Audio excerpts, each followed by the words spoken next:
আজারবাইজানের Baku থেকে সম্মেলনের সবশেষ খবর জানাতে সরাসরি যুক্ত হচ্ছেন সহকর্মী মাহমুদ রাকিব। রাকিব, কিছুক্ষণ আগে তো ডক্টর ইউনূস সাংবাদিকদের সঙ্গে কথা বলেছেন, সে বিষয়ে বিস্তারিত জানতে চাই।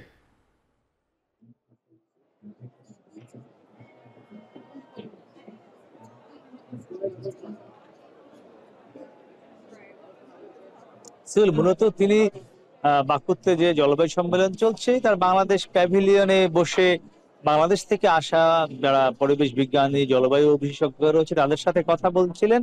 সেখানে গিয়ে মূলত আমরা তার কাছে এই সম্মেলনে তরুণদের নিয়ে তিনি কি কি নেতৃত্ব দেওয়ার বিষয়ে বক্তব্য দিয়েছেন তা জানতে চেয়েছিলাম, কি করণীয় তা জানতে চেয়েছিলাম।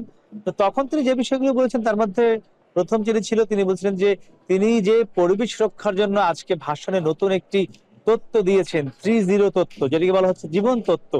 এই তত্ত্ব তিনি তরুণদের মাধ্যমে মূলত পুরো বিশ্বে ছড়িয়ে দিতে চান এবং এই জন্য তিনি বলেছেন যে এই 3-0 জন্য 5 জন করে এক একটি দল তিনি করতে চান। সেই 5 জন তরুণ, তারা হয়তো সপ্তাহে 7 দিনই যারা কিনা আগে ফসিল ফুয়েল ব্যবহার করত, তিনি চাচ্ছেন যে এই 5 জন তরুণ সপ্তাহে 7 দিনের পরিবর্তে আস্তে আস্তে 6 দিন, এটি 5 দিন, এটি করতে করতে করতে একদম শূন্যের কোটায় তিনি নামিয়ে আনবার জন্য একটি তথ্য মূলত দিয়েছেন। এবং তিনি বলছেন যে এই যে পুরো বিশ্বে যে পরিবেশ ধ্বংস হচ্ছে, জলবায়ু পরিবর্তনের কারণে পরিবেশ বিপর্যয়ে পড়ছে, তিনি এই বিষয়টিকে তুলনা করেছেন আমাদের সঙ্গে আলাপকালে যে এটি একটি ঘরে আগুন লাগার মতো ঘটনা। এবং তিনি বলছেন যে পুরো বিশ্বটি একটি হলো ঘর, এই ঘরে যখন আগুন লাগবে সেই ঘরে কে গরিব কে ধনী, কিংবা কার কোন দেশের বেশি পরিবেশের বিপর্যয় হচ্ছে, কিংবা কোন দেশে বেশি স্ট্রাকচার আছে, কোন দেশে বেশি দালান কোঠা আছে, কোন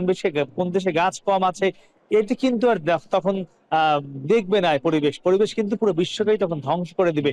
তিনি সেটি কি বলছিলেন যে যখন আগুন ঘরে লাগে সে আগুন থেকে কিন্তু ঘরের কেউই বাঁচতে পারে না। আরেকটি বিষয় আমরা জানতে চেয়েছিলাম যে ডোনাল্ড ট্রাম্প যেহেতু এবার নির্বাচিত হয়েছেন যুক্তরাষ্ট্রের নির্বাচনে, সেখানে ডোনাল্ড ট্রাম্প, আপনি জানেন যে প্যারিস চুক্তি যখন হয়েছিল গ্লাসগোতে, সেই প্যারিস চুক্তি থেকে ডোনাল্ড ট্রাম্প কিন্তু জলবায়ু চুক্তি থেকে বের হয়ে যাওয়ার ঘোষণা দিয়েছিলেন। যদি এরপরে তিনি প্রধান প্রেসিডেন্ট নির্বাচিত হতে পারেন, জো বাইডেন এসেছিলেন, কিন্তু এখন যেহেতু আবারও এসছেন, এই জলবায়ু চুক্তি নতুন করে আবার একটি চ্যালেঞ্জের মুখে পড়বে কিনা এটি আমরা জানতে চেয়েছিলাম। তো এ বিষয়ে ডক্টর ইউনূস বলেছেন যে যেহেতু তিনি মাত্র এসেছেন, এখনো ক্ষমতা গ্রহণও করেননি, বা তখনকার পরিবেশ এখনকার অবস্থা নিশ্চয়ই এক না, সুতরাং এটি বলেছেন যে দেখবার বিষয়, এটি অপেক্ষা করতে হবে।